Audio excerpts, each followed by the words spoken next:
Bien, vamos a dar inicio a la entrevista. A ver, buenos días, buenas tardes a todos. Esta reunión de evaluación de competencias. Nos alegra tener aquí hoy para conversar sobre sus experiencias y habilidades como procurador en el contexto de una organización. Esta entrevista será realizada por nosotros, tres estudiantes de psicología de la Universidad de Piura, por la realización de un trabajo del curso llamado Selección de Personal. Este proceso de evaluación se llevará a cabo en un ambiente respetuoso y constructivo. Valoramos su tiempo y experiencia y agradecemos de antemano su disposición para compartir su conocimiento con nosotros. Estamos aquí para aprender de su experiencia y entender cómo su experiencia y habilidades pueden contribuir significativamente a nuestro equipo. Y bueno, nos gustaría comenzar esta conversación explorando sobre sus competencias, experiencias en el ámbito judicial y bueno, como procurador. Y bueno, estamos ansiosos por conocer su perspectiva y conocimientos. Como primera pregunta tenemos, ¿cómo considera que su formación académica ha influido en su desarrollo personal y profesional en general? Bien, jóvenes, mi nombre actualmente soy abogado de profesión, tengo 30 años de abogado y ejerzo la defensa judicial del Estado como procurador público de la Oficina Nacional de Procesos Electorales. ¿Cómo ha influido mi carrera profesional en el desarrollo de mi persona? Yo debo señalar básicamente que la carrera de Derecho es una profesión muy noble y que tiende a establecer o establece parámetros y criterios normativos que me permiten tener un marco jurídico dentro del cual desarrollo mis actividades profesionales y personales. Me explico. Un marco normativo es aquel que establece parámetros dentro de la moral y la ética. Los abogados tenemos como pilar fundamental la Constitución Política del Estado, que establece cómo debe actuar una persona dentro del marco constitucional. Eso a mí me ha permitido desarrollarme y ejercer mi actividad siempre encuadrado en normas que me permiten desarrollar las actividades. ¿Y qué aspectos de su formación académica cree que le han proporcionado una base sólida para enfrentar desafíos en su carrera? Creo yo fundamentalmente la visión humanista que tengo respecto del derecho constitucional y del derecho civil, que me permite a mí desarrollarme dentro de una visión de respeto a la autoridad, de respeto a la justicia, a la equidad y que pueda yo defender siempre en la verdad.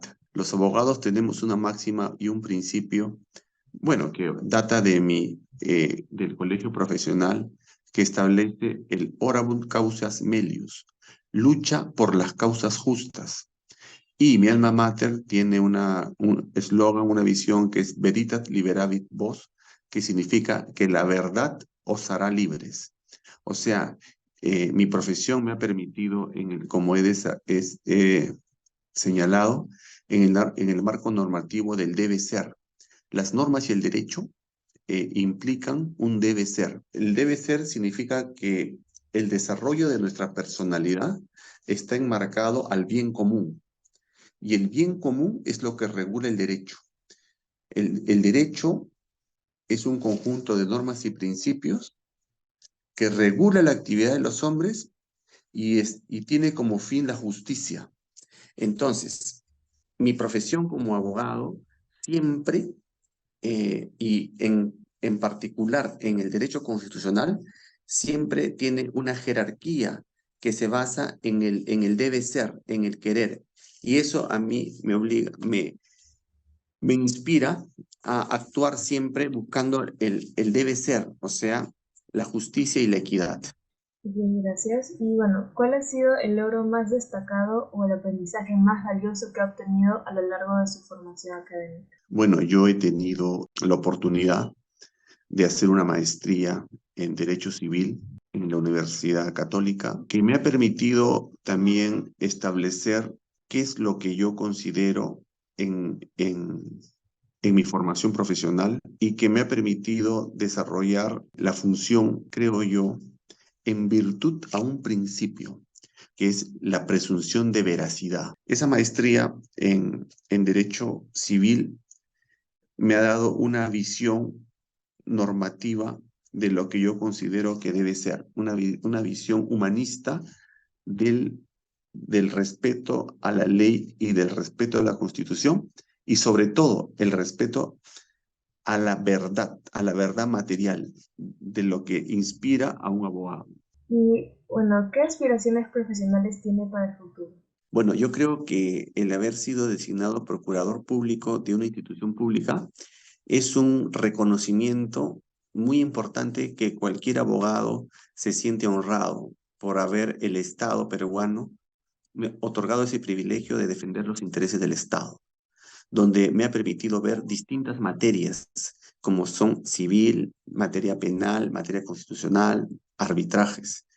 Y el logro que yo desearía más adelante es formar un gran estudio de abogados donde justamente pueda, bajo una visión humanista, defender las causas justas. Esa es la mayor aspiración que yo desearía o que tengo, ¿no?, en mi formación profesional. Ok, y bueno, por último, dentro de su ambiente laboral, ¿se siente motivado? Y bueno, ¿cuál es su mayor inspiración para trabajar? En realidad sí, porque tengo la oportunidad de tener un equipo de profesionales de distintas generaciones, ¿no? Tengo profesionales que son personas mayores, abogados seniors, abogados juniors, asistentes legales, de los cuales yo, en relación a los abogados mayores, como nosotros que ya tenemos la experiencia, lo combinamos con la juventud, con ese ímpetu de los abogados jóvenes que recién se inician. Entonces, siempre hacemos nosotros en el estudio de la teoría del caso, hacemos unas sinergias entre la experiencia de los abogados seniors y la vehemencia, las inquietudes y sobre todo la motivación que tienen los jóvenes de dar ideas y a través de esas ideas tenemos sinergias que nos permiten enfocar los casos con mucha probidad y siempre en defensa de los intereses del Estado. Esa es mi mayor motivación, también poder brindar la experiencia de estos casi 30 años a las nuevas generaciones que se forman como nuevos abogados, prestos a desarrollar las labores profesionales con bastante ímpetu, con muchas ganas de ser. Fundamental que también que nosotros tenemos una profesión de medios. Nosotros, los abogados, no tenemos una profesión de resultados. Nosotros no garantizamos el resultado de un proceso judicial porque el resultado del proceso judicial lo hace el juez. Nosotros como abogados, defensores del Estado, establecemos todas las estrategias legales que produzcan convicción en el juez de que la verdad material que nosotros sostenemos es la verdad jurídica y es la justicia. Entonces, permanentemente nosotros estamos inspirados en demostrarle al juez que nuestra verdad basada en medios probatorios, basados en hechos concretos, tenemos que producir convicción en el juez para que nos dé la razón. Esa es una lucha permanente donde uno puede demostrar todos los conocimientos que ha aprendido durante todo su desarrollo profesional.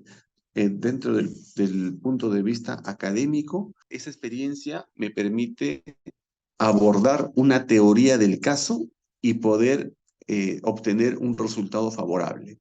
Ok, muchas gracias. Pasamos con mi compañero Pedro, que va a seguir con las preguntas. Ahora vamos a continuar con algunas preguntas ya más relacionadas hacia su propio trabajo. ¿Considera usted necesario dar seguimiento y retroalimentación a sus trabajadores? ¿Cómo es que lo hace normalmente? Si puede, deme un ejemplo, por favor. Bueno, yo creo que siempre en toda labor profesional existe lo que nosotros denominamos la mejora continua. A raíz y un ejemplo muy puntual en principio, debo señalar que siempre nosotros hacemos una retroalimentación permanente. Creo que en cualquier profesión se aplica que las normas y se van cambiando constantemente. Entonces, yo, por ejemplo, terminé la carrera en el año 1993 y ese año cambiaron la Constitución, cambiaron el Código Procesal Civil, cambiaron todo. Entonces, tuvimos todo lo que yo había estudiado en la universidad, nuevamente tuve que empezarlo de cero. Entonces, ¿cuál es el reto de la retroalimentación permanente? En principio, tenemos que organizarnos de tal manera, el equipo de abogados, para poder establecer mecanismos de supervisión y control entre todos, habida cuenta que yo puedo tener procesos civiles, procesos penales, constitucionales, y entre todos los abogados hacen los informes y podemos nosotros, a través de la escucha de cada uno de ellos, poder defender las causas con mejor aplomo y rigurosidad. Recientemente, a raíz de la pandemia, se ha virtualizado las labores judiciales. Entonces, antes las notificaciones llegaban físicamente a nuestro domicilio legal. Y nosotros, ¿qué hacíamos? Recibimos una notificación y lo derivábamos con un visto. Yo lo derivaba al abogado responsable para que lo atienda. Hoy por hoy, las notificaciones vienen de manera virtual. Entonces, vienen a un correo electrónico y el correo electrónico yo lo tengo que derivar al correo electrónico del abogado para que el abogado lo pueda atender y luego lo reenvía a mi correo electrónico y yo lo firmo de manera digital. O sea, eso significa que siempre hay nuevos cambios y tenemos que retroalimentarnos según también avanza la tecnología, tanto desde el punto de vista material como desde el punto de vista académico, porque también tenemos que estar permanentemente actualizados. Yo lo que hago fundamentalmente es procuro que los abogados en coordinación con la gerencia de recursos humanos, que tengan capacitaciones permanentes para poder enriquecer la argumentación jurídica, para enfrentar los procesos judiciales. Ahora, ¿cómo es que fomenta una comunicación abierta y efectiva dentro de su equipo y con otras partes interesadas durante el proceso judicial? En realidad, para mí es muy importante que mi equipo de trabajo se sienta valorado. Permanentemente lo que hago es felicitar los logros que ellos desarrollen y sobre todo con los abogados más jóvenes, siempre les digo que las puertas de mi oficina están abiertas para que ellos puedan presentar sus sugerencias. Muchas veces los abogados jóvenes tienen temor de equivocarse, tienen temor de no eh, eh, presentar sus estrategias legales por un prurito que todavía no tiene mucha experiencia. Entonces, ¿de qué manera yo hago? Yo les digo, aquí nadie se equivoca. Cualquier estrategia que ustedes tengan siempre va a permitir mejorar la argumentación jurídica. Como yo dije hace un momento, la profesión de los abogados es una profesión de medios, no es de resultados.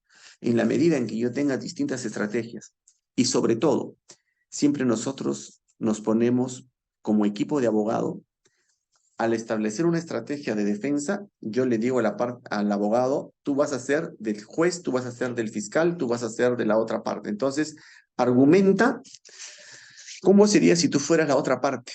Entonces, eso a nosotros nos permite enriquecer la defensa, ¿no? Y podemos así, ellos se sienten, como les digo, fomento esa comunicación para que tengan la libertad de exponer sus temas sin temor a equivocarse y puedan desarrollarse profesionalmente.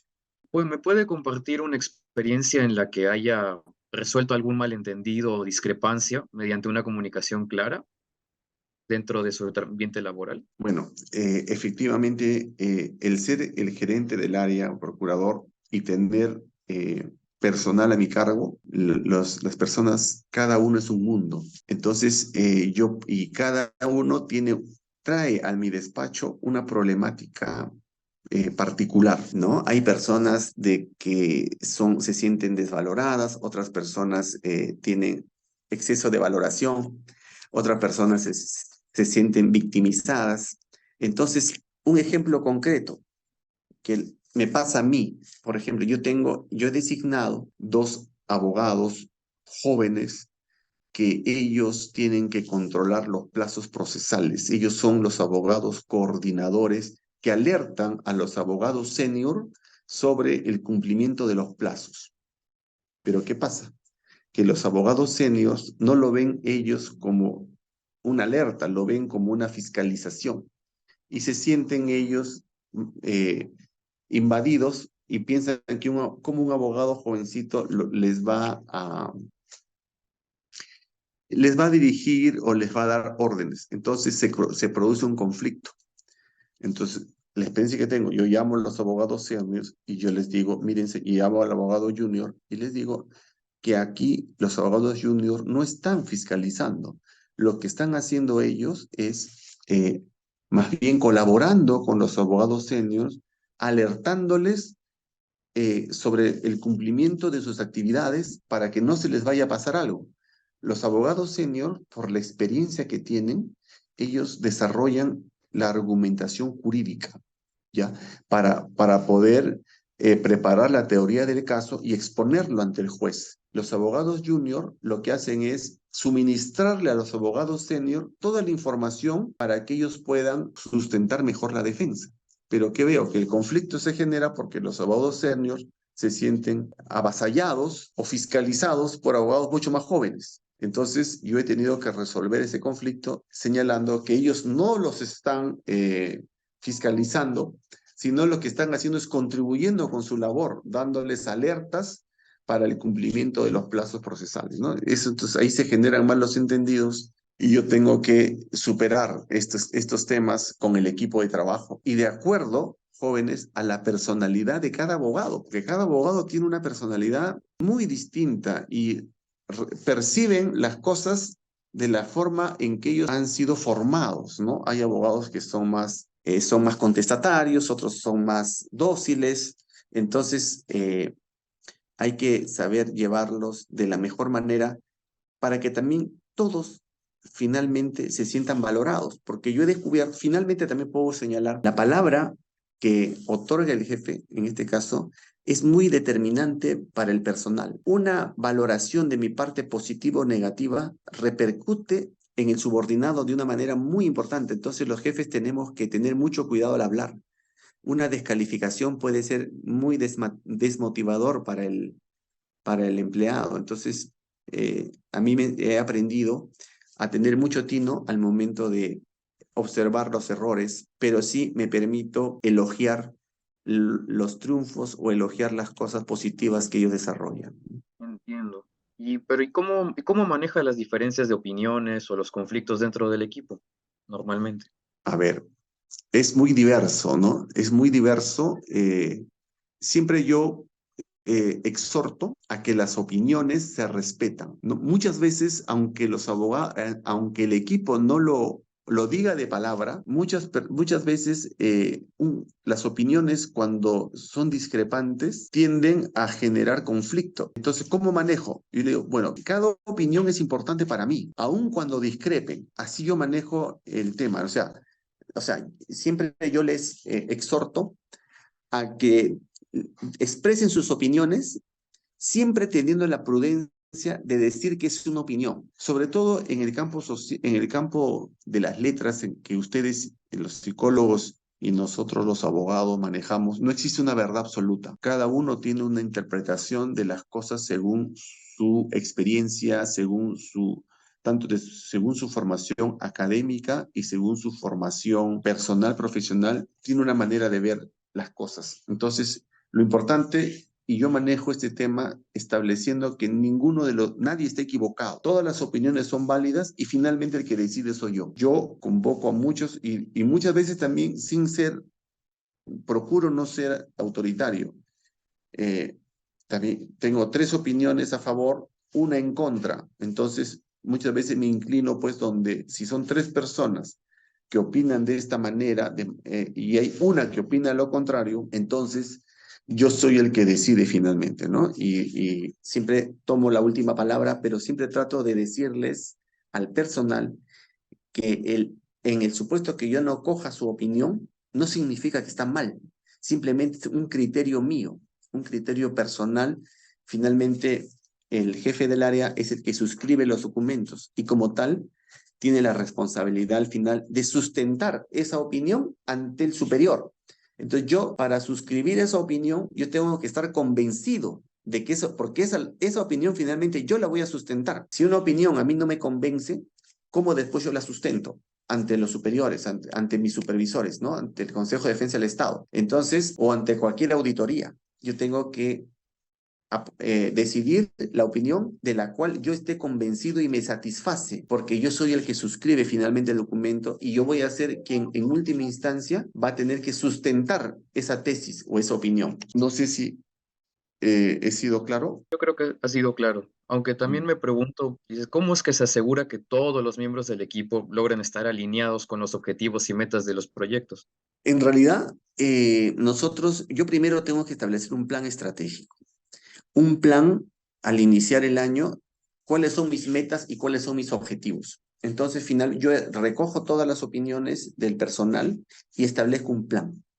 Una vez que está este plan, ya he consensuado con todos y así no estén de acuerdo en algunos tópicos, que normalmente después de haberlo conversado y expuesto, finalmente se firma y eso se envía a la gerencia de planeamiento y presupuesto. Yo tengo que establecer cuáles son mis metas y objetivos. Una vez que establezco mis metas y objetivos, en base a ellos es que yo desarrollo mi actividad. Muchas veces porque es una profesión nosotros de letras, siempre hay interpretaciones u opiniones divididas y frente a esa situación es que para mí es muy importante la argumentación jurídica que respalde la posición. Si hay una argumentación jurídica que es convincente, entonces es que la otra parte también tiene que convencerse de que la opinión contraria también tiene la suficiente argumentación jurídica que lo convenza.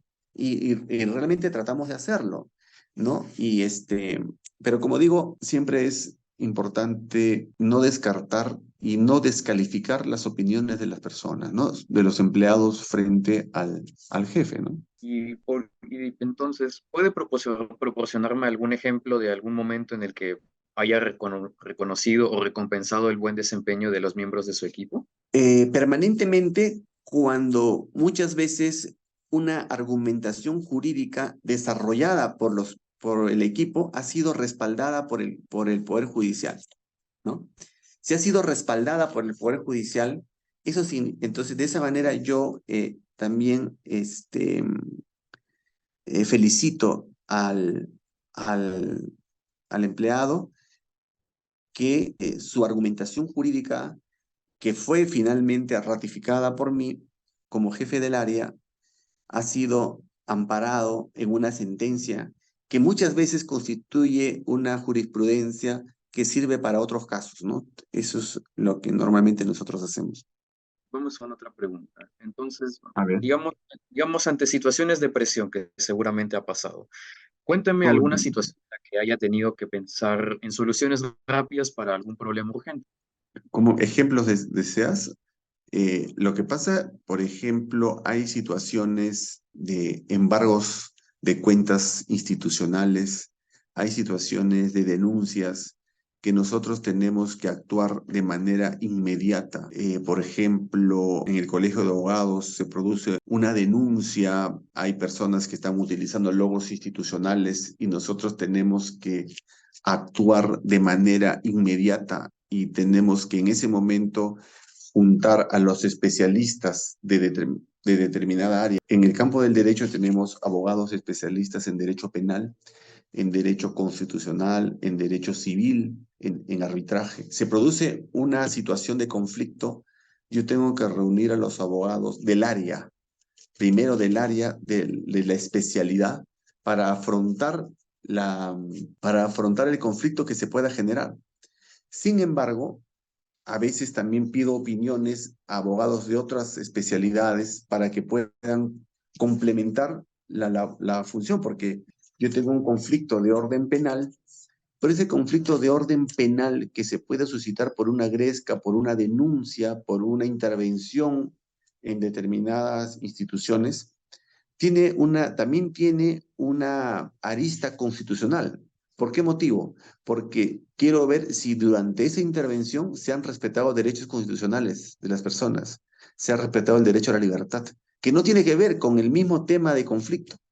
Entonces, ante situaciones de conflicto, de presión, la estrategia, lo que nosotros hacemos, primero, los abogados, derivo el caso a los abogados especialistas del área y luego pido opiniones a las otras áreas em, para que puedan complementar y cubrir todas las aristas que se pueda generar para ejercer una defensa adecuada sin atropellar derechos de ninguna naturaleza, ¿no?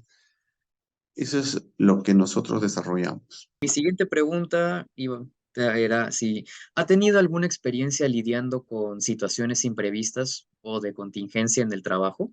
¿Cómo ha manejado esas situaciones? ¿Me puede proporcionar ejemplos? Todo el tiempo nosotros tenemos situaciones imprevistas y de contingencias. Tenemos, por ejemplo, medidas cautelares que tenemos que cumplir inmediatamente. Muchos jueces piensan de que debemos cumplir los mandatos judiciales ipso facto, o sea, inmediatamente. Y nosotros lo que hacemos y bajo apercibimiento de denunciarnos penalmente por delito de desacato. Entonces, ¿qué hacemos frente a esas contingencias? Porque los fiscales y los jueces no tienen ningún cuidado en establecer los apremios de denuncias contra los funcionarios. Entonces, en esos momentos lo que hacemos, como dije hace un momento, tenemos que presentar inmediatamente un documento debidamente sustentado donde señalamos pues que nosotros queremos cumplir el mandato judicial, pero lamentablemente nos vemos impedidos de cumplir por situaciones ajenas a la voluntad de la entidad. Por ejemplo, una reincorporación de un trabajador y nosotros, el juez nos dice que lo incorporemos en tal fecha y nosotros sustentamos que bajo apercibimiento de denunciarnos penalmente por delito de desacato. Nosotros sostenemos de que queremos dar cumplimiento al mandato judicial, sin embargo, para dar cumplimiento no podemos hacerlo en esa fecha porque hay una serie de procedimientos que establece las normas administrativas para poder dar cumplimiento. Por ejemplo, yo no podría incorporar un trabajador un día. ¿Por qué? Porque primero tiene que aprobarse el presupuesto de ese trabajador. Y para aprobarse el presupuesto de ese trabajador, el Ministerio de Economía y Finanzas tiene que habilitar la partida. Luego que habilite la partida, le crea un registro en el Ministerio de Trabajo para que ese trabajador recién la entidad pueda pagarle un sueldo. Entonces, eso tenemos que muchas veces mando a los abogados o a los distintos órganos jurisdiccionales a hacerles entender esa contingencia. Ha pasado de que algunos procuradores los han denunciado o han denunciado a los titulares de las entidades por delito de desacato o violencia y resistencia a la autoridad. Es muy importante en esos casos tener claridad y actuar de manera inmediata, porque son plazos perentorios. O sea, tenemos que actuar inmediatamente con los abogados especialistas y persuadir y convencer al juez que no es voluntad de la institución no cumplir, que la institución es respetuosa de los mandatos judiciales, sino que existen situaciones ajenas a la voluntad institucional que nos impiden acatar un mandato. Ustedes saben, jóvenes, que las resoluciones judiciales se cumplen en sus propios términos. Yo no puedo resistirme a incumplir un mandato judicial. Eso lo establece la Constitución Política del Estado. Entonces es importante en situaciones de contingencia tener a los especialistas y, por ejemplo, eso no está en los libros, ir al Poder Judicial, entrevistarse con el juez y explicarle con las normas que queremos cumplir, pero no podemos. De esa manera nosotros hemos evitado pues muchas denuncias, ¿no? contra los funcionarios de la entidad. Comprendo. Muy bien. Entonces, ¿y cómo es que gestiona el conflicto dentro de su entorno laboral? ¿Puede describir alguna situación específica en la que haya resuelto un conflicto de manera efectiva?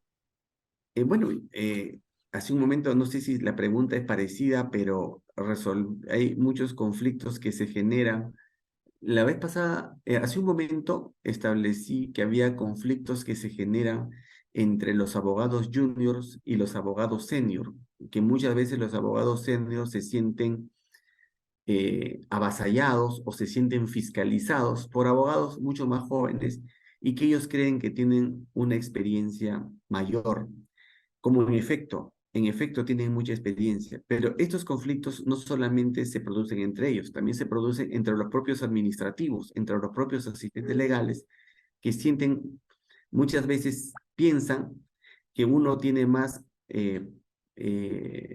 predilección por uno o por otro y se generan resentimientos. Dicen, doctor, me dice, usted, su asistente estrella es fulano de tal y crea resentimientos frente a los otros. Entonces yo tengo que decirles que cada uno eh, cumple un rol y que cada rol, desde la persona de la limpieza hasta el gerente de la Procuraduría, tienen roles de vital importancia. Ninguna labor es menos importante que la otra. Y también evitar muchas veces que los mismos, en la línea jerárquica de funciones, hay veces que también surgen conflictos entre el asistente legal y el administrativo que está por debajo. Entonces, lo que yo siempre propugno es de que primero traten de resolverlo juntos. Y si no pueden resolverlo juntos, acudan al subgerente y luego, y si no pueden resolverlo con el subgerente, acudan a mí, que yo soy la última instancia para poder resolverlos. Y lo que sí les puedo decir que, y por eso es muy loable la profesión que ustedes tienen, que casi todos los temas de conflictos que se generan dentro de un ambiente laboral son temas muy emocionales, son temas de que se sienten avasallados o sienten que mucha carga se le da a uno, consideran que no hay equidad, piensan que uno le da mucha carga a uno y el otro tiene menos trabajo, o sienten de que a uno se le pretende dar toda la responsabilidad frente al otro. Entonces es importante, desde mi punto de vista, documentar todo para evitar estos malos entendidos. Yo, a través de coordinando con la Oficina de Planeamiento, elaboro instructivos donde señalo las funciones y responsabilidades de cada uno, porque señalando las funciones y las responsabilidades de cada uno en su labor, evito malos entendidos y evito que puedan decir, ¿por qué tengo más trabajo? Él me está pasando su trabajo. Entonces, una estrategia de mi parte para solucionar es establecer manuales de funciones al mínimo detalle, donde cada uno sepa lo que tiene que hacer y evitar roces entre ellos, porque yo creo que el gerente tiene que ser imparcial con todos, ¿no? No puede haber ninguna parcialidad con ninguno, porque eso genera conflicto. De acuerdo. Muy bien, ahora mi compañera Nuria continuará con las preguntas finales. Sí, bueno, continuando un poco con las preguntas respecto a su trabajo, me gustaría preguntarle cómo es que usted organiza y prioriza sus tareas diarias para garantizar que está cumpliendo con sus responsabilidades en la OMP de una manera eficiente. Cuando precisa mis responsabilidades diarias, porque como he referido, y yo tengo un plan de actividades, tengo desarrolladas funciones para cada una de las personas. Pero diariamente lo que nosotros hacemos, bueno, para empezar, modestia aparte, trato de llegar muy temprano. Yo creo que el gerente es el que tiene que demostrar con ejemplo de que el valor de la puntualidad. Yo ahí sí discrepo con algunos colegas que a veces, bueno, delegan y llegan pues a las 10. Si yo llego a las 10, ¿cómo les puedo exigir a mi personal que sean puntuales? Yo trato de llegar a mi centro laboral a las 7:30 de la mañana, antes que todos, y procuro irme al final.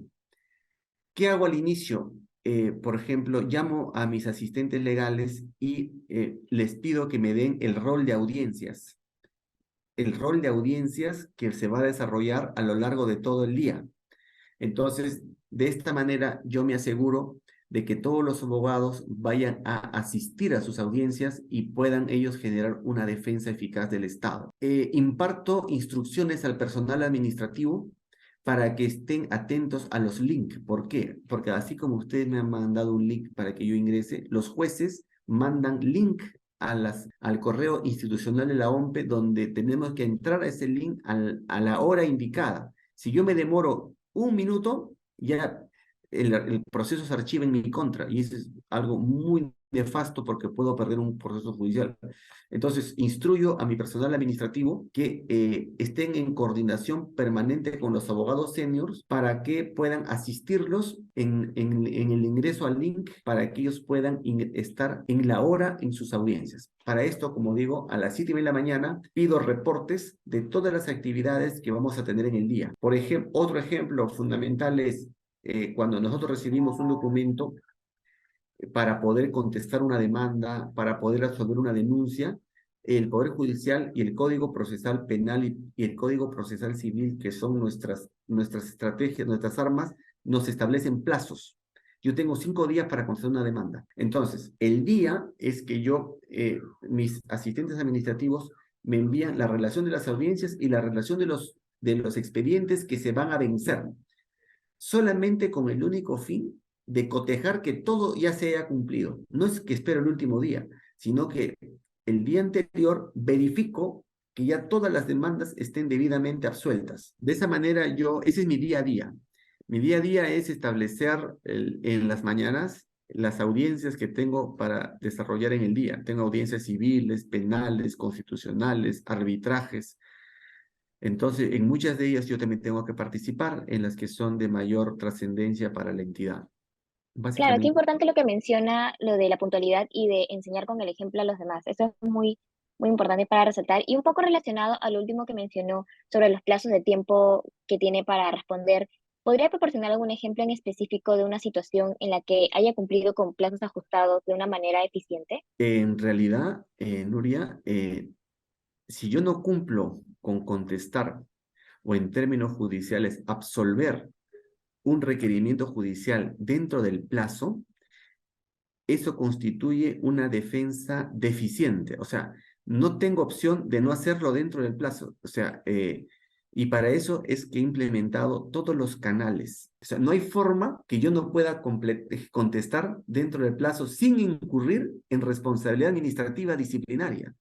O sea, de ahí es que mi día a día es un poco estresante, como decía Pedro, porque son temas que yo no me puedo dar el lujo de fallar. Como dije hace un momento, la profesión del abogado es una profesión de medios. Yo no puedo ganar el juicio, pero sí debía haber agotado todos los presupuestos procesales que amparan mi pretensión. Muchas veces yo ya sé que este proceso es posible que yo pueda perderlo porque evidentemente ha habido un error en la administración. Pero normalmente no sucede eso, porque normalmente nosotros tenemos que demostrar de que hemos actuado con rectitud, hemos actuado con la verdad. En consecuencia, no hay forma de que no pueda yo cumplir. Cosa distinta es en temas administrativos, porque yo también tengo que hacer reportes a la gerencia de planeamiento sobre todas mis actividades, ¿no? Eso también tengo que cumplir los plazos. Por eso es de que yo tengo filtros para poder tener la certeza de que vayamos a cumplir o vayamos a responder todas nuestras actividades dentro de los plazos. En realidad, y para finalizar, ese no es un tema que a mí me preocupe, porque en realidad mi defensa y yo he sido muy expreso en señalar de lo que yo necesito es la argumentación jurídica. O sea, lo que yo exijo a mi personal es un estudio serio de la teoría del caso para ejercer una defensa eficiente. Eso es lo que tenemos reuniones también cada 15 días con el personal para poder enriquecer la teoría del caso y poder defender a la entidad de manera eficiente. Ok, comprendo. Y además, ¿cómo es que usted se adapta a las bueno, diversas interrupciones inesperadas o cambios de última hora que puede ocurrir en su agenda? ¿Cómo las resuelvo? ¿O no entendí la pregunta? Claro, ¿cómo usted se adapta cuando en su agenda durante el día ocurren diversas interrupciones inesperadas que salen del esquema? ¿Cómo es que usted logra adaptarse a eso? Bueno, siempre tengo, como decimos los jóvenes, siempre tengo un plan B, ¿no es cierto? Si por alguna situación tengo alguna contingencia, yo tengo un abogado o dos abogados que también los he preparado para situaciones que se puedan presentar situaciones imprevistas, porque también es verdad que en la agenda el abogado que yo he delegado el caso se puede enfermar, le puede dar dolor de estómago, le puede dar, ¿qué ha pasado? Entonces yo tengo que, ¿cómo enfrento? Teniendo personal que también esté preparado, esté preparado para atender esa contingencia. ¿Cómo atiendo? Yo cuando contesto una demanda, entonces yo delego la representación, no solamente al abogado responsable, delego a todos, justamente como usted dice, para evitar esas contingencias. Ese abogado se enferma, ese abogado renuncia, o porque llegó tarde por la procesión del Señor de los Milagros, no fue y no estuvo, son 5.000 procesos judiciales. Yo no podría tener a la mano los 5.000 procesos. O renuncia y la audiencia es mañana, ¿en qué momento yo voy a presentar otro documento delegando? La contingencia es que yo tengo reemplazos con mucha anticipación para manejar esas agendas, ¿no? Claro, comprendo. Además, otra pregunta es, ¿cómo usted asegura que los procesos judiciales sean justos, transparentes y éticos en su rol como procurador? De la siguiente manera, lo que tengo que hacer yo cuando demandan a la entidad, tengo que, eh, solicitar a las áreas técnicas, que son los funcionarios, que me den toda la documentación oportuna y todo lo que guarde relación con los hechos. De esa manera, teniendo toda la documentación, yo puedo ejercer una defensa de una manera seria, profesional y ética, porque me baso en pruebas instrumentales, me baso en documentos. Muchas veces la otra parte, con el ánimo a veces mal asesorada o por error, pueden tener pretensiones que no se basan en la verdad. Entonces yo las cuestiono no sobre lo que a mí se me ocurre, lo cuestiono sobre la base de prueba instrumental, de pruebas fehacientes. Entonces, ¿de qué manera yo aseguro una defensa ética? Una defensa, en principio, premuniéndome de todos los medios probatorios con la debida anticipación para que yo, como dije en un momento al inicio de esta entrevista, que es bueno que ustedes lo sepan, porque no solamente corresponde a los abogados, sino a todo funcionario público. La Ley General del Procedimiento Administrativo señala que a todos los funcionarios, en principio, tenemos que estar sometidos al Código de Ética de la Función Pública. Y dos, tenemos que respetar el principio de veracidad. Lo que dice un funcionario tiene que ser cierto. Y si no fuera así, ese funcionario tendría que ser sancionado drásticamente porque nosotros somos servidores del Estado, nos debemos al Estado y somos el rostro de la institución. Cuando yo firmo un documento, firma la OMPE, entonces comprometo yo a una institución. Entonces tengo que tener la certeza de que la documentación que sirve para defender sea verdadera, sea emitida por funcionarios públicos de la entidad, y con ese suministro yo defiendo de manera ética, de manera seria, de manera justa, porque yo tengo que establecer o tengo que sustentar la argumentación jurídica sobre la verdad, sobre lo justo. Yo no puedo inventar pruebas, no puedo, ¿por qué? Porque no sería ético, no sería justo. Yo defiendo en base a la verdad material y a la verdad jurídica de los temas, ¿no? Claro. Y también, ¿usted cree que podría proporcionar ejemplos de situaciones en las que haya tenido que tomar decisiones o distintas acciones que reflejen su compromiso con la justicia? Bueno, como les digo, la profesión del abogado es una profesión muy sensible, que muchas veces se vea menos por las noticias que a veces recibimos, ¿no? Sin embargo, la profesión, digo, del abogado es muy noble porque linda con un valor supremo. Jóvenes, ese valor supremo se llama la justicia. En el campo del derecho, los abogados perseguimos o tenemos la obligación de buscar la justicia y la equidad. Como dije en un primer momento, el derecho es un conjunto de normas y principios que regula la actividad de los seres humanos, ¿no? Regula toda la actividad para que exista orden, para que exista respeto. Pero ¿cuál es el fin supremo de estas normas y de estas reglas? El fin supremo es la justicia, porque yo no puedo regular algo para que sea injusto. Si yo compro pan, tengo que pagar el precio del pan. Si yo ejerzo un empleo, presto un servicio y a diferencia del precio que pago por un producto, ¿cuál es el precio que se le abona a un trabajador? ¿Saben cómo se llama el precio que se le da a un trabajador por su labor? Remuneración o salario. Ya no es el precio, es la remuneración. Entonces, lo que el derecho aspira es a la justicia. Entonces, cuando usted me pregunta cómo yo puedo, en qué actos de mi vida, en el desarrollo profesional, puedo, lamentablemente tiene que ser, o no lamentable, felizmente tiene que ser en todo. Yo no puedo actuar en base a cuestiones poco éticas. Tengo que actuar de acuerdo a los valores que inspiran la justicia. Por eso es que es muy reprobable que un juez que imparte justicia pueda estar recibiendo coimas. Eso es inaceptable. Y cuando eso sucede, ¿cuál es la sanción que se dan al juez? Primero es la destitución. Y segundo, es que celebra un proceso penal con orden de detención. Porque tenemos un valor muy sensible, que es el valor de la justicia.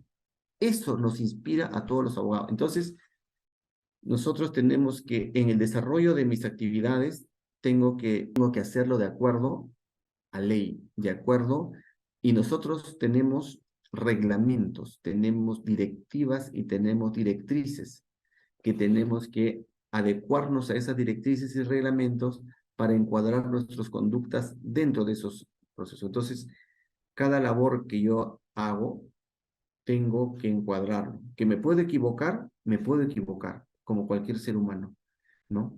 Y una equivocación importa una sanción de amonestación porque no me di cuenta de algún requisito.